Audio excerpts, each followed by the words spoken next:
يا أيها المدثر قم فانذر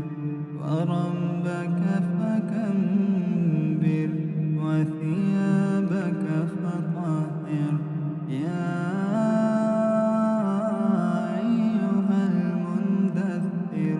قم فانذر وربك فكبر وثيابك فطهر والرجز فهجر ولا تمنن تستكثر ولربك فاصبر فإذا نقر في الناقور فذلك يومئذ يوم عسير على الكافرين غير يسير ذرني ومن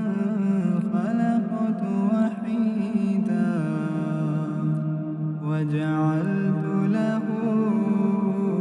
مالا ممدودا وبنين شهودا ومهدت له تمهيدا ثم يطمع أن أزيد كلا إنه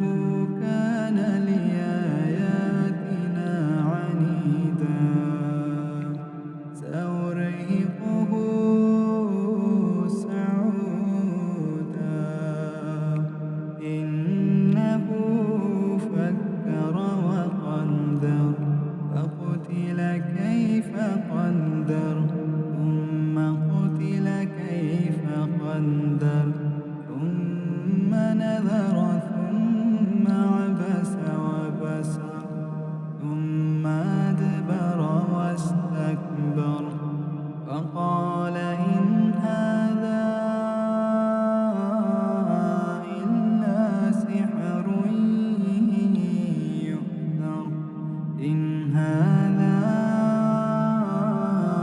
إلا قول البشر سأصليه سقر وما أدراك ما سقر لا تبقي ولا تذر لواحة للبشر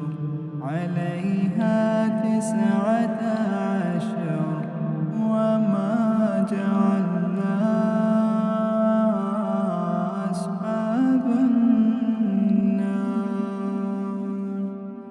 أصحاب النار إلا ملائكة وما جعلنا عدتهم إلا فتنة للذين كفروا ليستيقنوا